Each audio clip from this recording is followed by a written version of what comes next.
11h30 sur Europe 1, c'est le moment du journal de la santé avec Elisabeth Assayag. Une nouvelle piste de traitement de l'hypertension, un traitement de choc pour faire passer la pression artérielle en dessous de 12, effet brutal et bénéfique.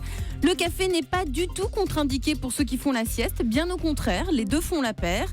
Et puis si votre patron est le papa d'une fille, réjouissez-vous, cela joue favorablement dans son comportement. Il a des filles, Denis Oliver, ou pas ? On va lui demander. On va lui demander tout de suite, oui. Traiter plus radicalement l'hypertension diminuerait les risques cardiovasculaires, Elisabeth. 2 études viennent de confirmer qu'une baisse de la pression artérielle au-dessous des seuils recommandés, le seuil recommandé par les autorités c'est 14, aurait immédiatement des effets bénéfiques pour les personnes à risque de maladies cardiovasculaires. 9361 personnes non diabétiques mais hypertendues ont été divisées en 2 groupes.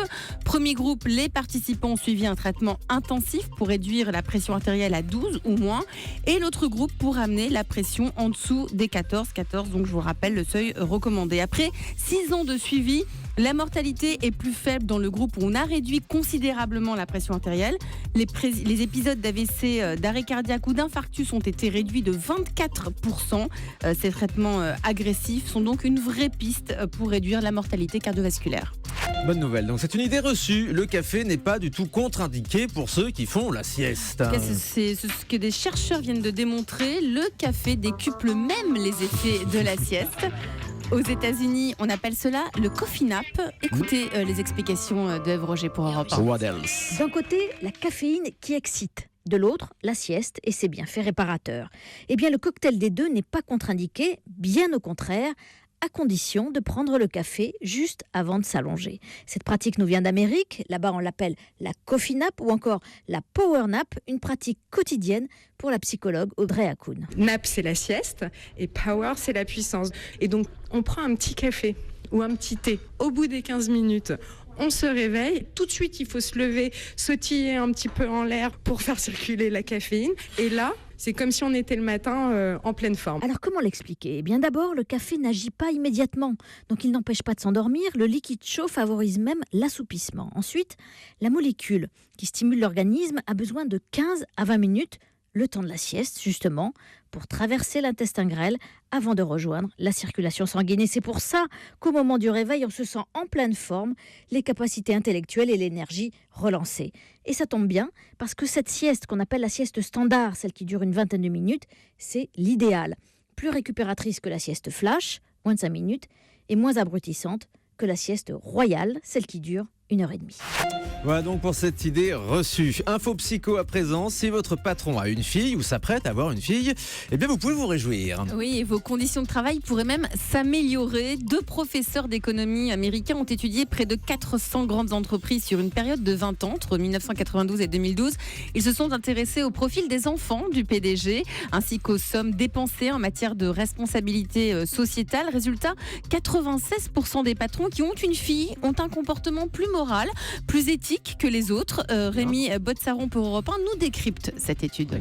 On voit que dans les entreprises dirigées par ces hommes, on fait plus attention à la diversité des origines sociales, à la qualité des relations humaines, à la préservation de l'environnement. En fait, on retrouve les caractéristiques des entreprises dirigées par des femmes. Ces hommes ont donc manifestement une sensibilité particulière et ça n'étonne pas le psychiatre Serge Effez, lui-même papa de 3 filles. Tout à fait inconsciemment et sans s'en rendre compte, ces hommes-là, avec des petites filles, sont plus proches de ce qui se pense être les émotions féminines, donc la protection, la douceur, le care.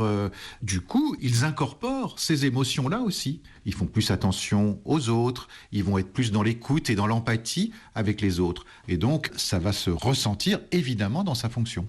Alors on parle là d'une étude américaine, mais ça marche aussi en Europe.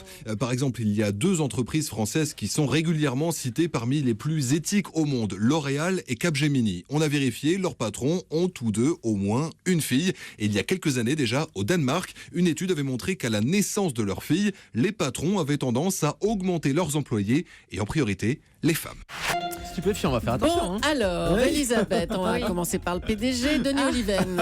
Et je crois qu'il a 3 garçons, c'est Il ça a 3 hein garçons. Hein, il a 3 D'accord. garçons. Aïe. Bon, on va se rattraper. Fabien Amias, peut-être Fabien Amias a 3 filles, ça s'équilibre. Waouh, ça y est. Tout va bien. 3 filles, Ça, Fabien c'est Amias. toujours les chiffres officiels. Hein. Après, les enfants reconnus. On Vous sait avez l'air pas. de vous y connaître, Gérald. Mais enfin, Victor Gérald. Kierzek, vous êtes convoqué dans le bureau après cette émission.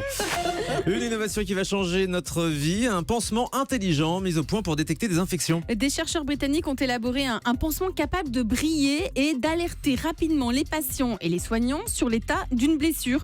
Par exemple, après avoir subi une opération chirurgicale ou après s'être simplement blessé, il arrive que l'on développe une infection. Mais on ne le perçoit pas toujours et dans les cas où on n'a pas détecté une infection, elle peut se répandre et stade ultime, elle peut même provoquer une septicémie. Ce pansement alors devient fluorescent au contact de mauvaises bactéries. Il contient à l'intérieur un colorant qui est libéré quand un certain seuil de toxines est dépassé. Et sous la lumière des UV, le pansement devient alors fluorescent. Bon, il faut encore attendre 3 ans d'ici la commercialisation de ce pansement magique. On termine avec le chiffre du jour.